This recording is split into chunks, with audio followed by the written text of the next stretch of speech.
नमस्कार, मैं मुकेश पाठक आपके अपने यूट्यूब चैनल जस्ट वेदा में आपका स्वागत करता हूँ।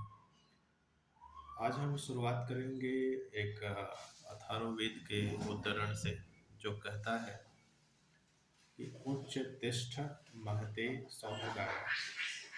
इसका शाब्दिक अर्थ ये है कि श्रेष्ठ बनना एक सौभाग्य की बात है।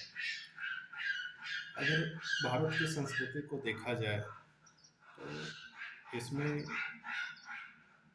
ये श्रेष्ठ बनने की ही ये यात्रा है और अंधकार से प्रकाश की ओर जाने की बात ये सभ्यता करती है, अज्ञान से ज्ञान की ओर जाने की बात करती है। तो यहाँ पर अथर्ववेद के इस कथन को हम स्पष्ट देखते हैं, जिसमें जो मंत्र दृष्टा ऋषि हैं उन्होंने कहा है कि श्रेष्ठ बनना सौभाग्य की बात है और हमें उस दिशा में अपने प्रयासों को करना चाहिए। तो भगवत गीता पे, श्रीमद् भगवत गीता पे अपने डिस्कशन को आज हम लोग आगे बढ़ाएंगे और चलेंगे जो हमारा दूसरा श्लोक है उसकी तरफ। श्रीमद् भगवत गीता में पहले श्लोक में हमने क्या देखा कि धृतराष्ट्र संजय से ये पूछते हैं कि युद्ध की इच्छा रखने वाले मेरे और पांडु के पुत्रों ने क्या किया। तो अब यहाँ पे संजय उनको उत्तर देते हैं और यहाँ से एक शुरुआत होती है। तो संजय ने कहा कि दृष्टवा तु पांडवानीकम व्यूढ़म दुर्योधनस्तदा आचार्यम उपसंगम्य राजा वचनम अब्रवीत। दृष्टवा मतलब देखकर, तू पांडवानीकम पांडवों को देखकर, दृष्टवा तु पांडवानीकम व्यूढ़म दुर्योधनस्तदा, दुर्योधन ने पांडवों की सेना को देखा और उसको देखने के बाद वो जाते हैं अपने आचार्य के पास। आचार्य का अर्थ यहाँ पे है आचार्य द्रोण, और जा कर के वो वचनों को कहते हैं। तो अगर हमें हिंदी में इसी बात को कहना हो तो हम कह सकते हैं कि देखी जो पांडवों की सेना, राजा दुर्योधन ने आचार्य द्रोण के पास जाकर शुरू किया ये कहना। अब क्या कहते हैं ये तो आगे के श्लोकों में ये चीज़ सामने आएगा, लेकिन यहाँ पर एक बहुत ही मार्क करने वाली बात है कि यहाँ पर दुर्योधन को राजा कहा गया है। और हम लोग जानते हैं कि दुर्योधन का जो स्टेटस था, जो कौरव राजवंश में, वो युवराज का था। तो युवराज एक राजा के बाद आने वाला एक सबसे शक्तिशाली स्टेटस है। तो यहाँ पर दुर्योधन को सीधा संजय राजा कह रहा है।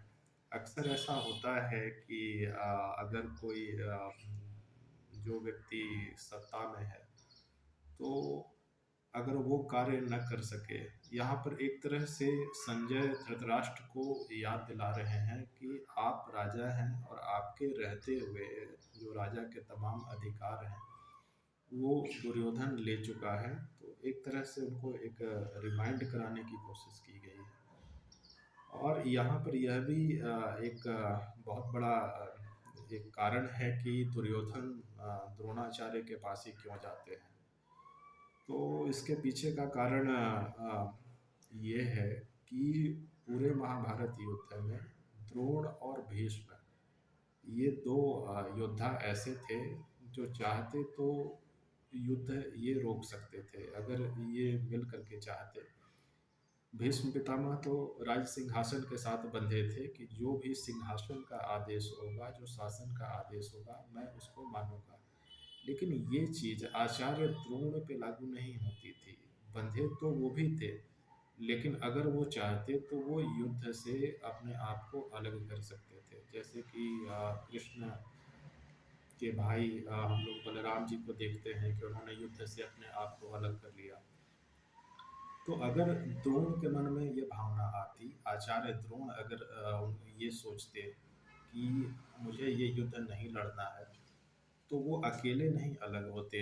द्रोण के साथ ही उनके पुत्र अश्वत्थामा जो कि एक महारथी थे, और कृपाचार्य, तो एक साथ ये तीनों एक दूसरे से काफ़ी गहराई से जुड़े हुए थे। तो अगर इनमें से एक भी व्यक्ति युद्ध से विरक्त हो जाता, वो अलग हटना चाहता, तो अगर ये लोग युद्ध से हट जाते या फिर निष्पक्ष हो जाते तो दुर्योधन युद्ध शुरू करने का उसका साहस नहीं हो पाता और इनके दबाव में भीष्म पितामह को भी मानना पड़ता। तो दुर्योधन बिल्कुल डिटरमाइंड है, वो बिल्कुल सुनिश्चित है कि मुझे चाहे जो भी हो ये युद्ध लड़ना है, और वो शुरुआत में ही आचार्य के पास जाता है कि शुरुआत में ही अगर इनके मन में पांडवों के प्रति कोई कोमल भावना आ भी रही है तो उसको तुरंत ही नष्ट कर दिया जाए। और आगे के जो श्लोक आएंगे हम देखेंगे कि आचार्य द्रोण के मन में जो क्रोध की भावना है, जो पांडव पक्ष के योद्धाओं के प्रति, धृष्टद्युम्न के प्रति और महाराज द्रुपद के प्रति, तो उसको कैसे भड़काया जाए। और ये चीज़ दुर्योधन की एक निम्न मानसिकता को भी दर्शाती है कि वो कौरव पक्ष के ऐसे किरदार हैं, ऐसे पात्र हैं जो हर हालत में युद्ध चाहते हैं, जबकि बाकी जितने भी किरदार हम लोग देखते हैं महाभारत में, कहीं न कहीं उनके मन में हिचक है कि युद्ध शायद उचित नहीं है लड़ना। लेकिन दुर्योधन बिल्कुल वो सुनिश्चित है कि मुझे युद्ध लड़ना ही है, चाहे किसी भी हाल में हो। तो आज का हम लोग ये डिस्कशन यहीं पे विराम देते हैं। अब आगे के श्लोकों में हम लोग देखेंगे कि आगे क्या कहा जाता है। तो आपसे अनुरोध है कि अगर आपको अच्छा लगे तो इस चैनल को लाइक करें, सब्सक्राइब करें और हमारे साथ जुड़े रहें। धन्यवाद।